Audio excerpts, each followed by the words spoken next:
Hi, I'm Chef Lee. Hi, I'm Chef Lee. I'm Chef Lee. Hi, I'm Chef Lee Conway with Tones.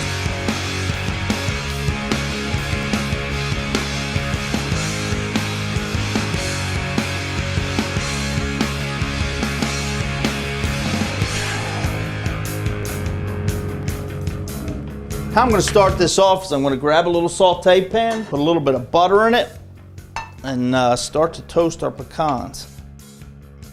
Okay, now that my butter is nice and hot, I'm going to add the maple sugar and a little bit of our chili powder. Get this so we can caramelize our pecans.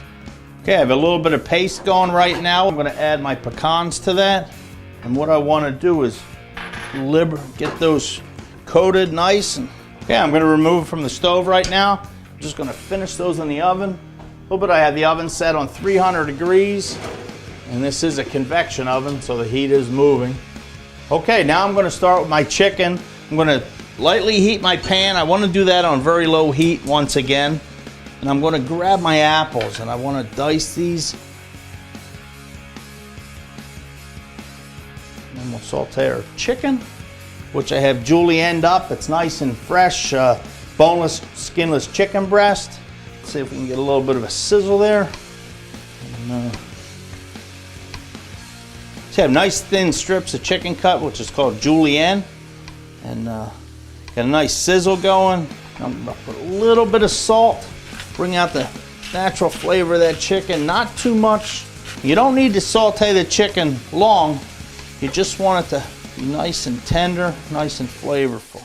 I'm going to add a little bit of our maple sugar to it. And remember, when you're adding spices, and I kind of relate it to going to see a clown at a circus. A clown doesn't put their makeup on for the person in the first row. They're putting it on for the person in the last row. So at times you want to not over spice, but you really need to add this flavor to it to really bring out all the flavors in the chicken. I'm going to pull our pecans out of the oven right now.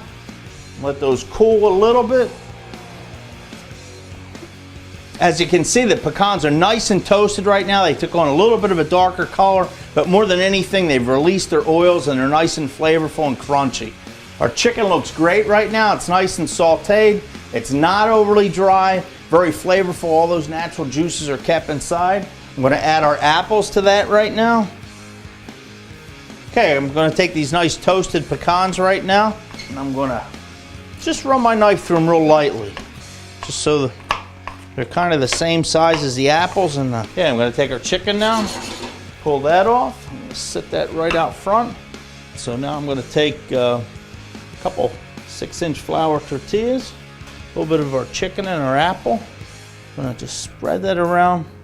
Now I'm going to grab some of the pecans, put those on. I'm going to grab some of our cheddar cheese. I'm going to put that on there. Put our top tortilla on here. I'm just going to press that down lightly.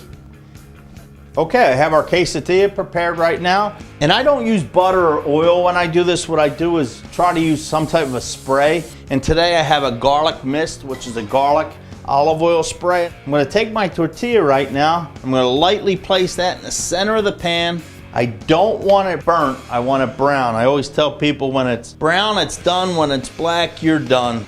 Okay, I'm going to take my spatula right now. I'm going to get underneath. Should be nice and golden brown. Then I'm just going to give it a nice little flip. Our quesadilla looks nice right now. I'm going to pull that from our pan. Take a nice French knife. You want to cut this in 4 different pieces. And take your knife, put your tip on the cutting board, and just come straight through it. See how that nice gooey cheese comes through? I made some Southwestern garnishes today. We have a little bit of a tomato, a bit of a celery leaf, and a nice piece of jalapeno. Not only does it have to taste great, it's got to look great as well. Once again, our Southwest chili apple quesadilla.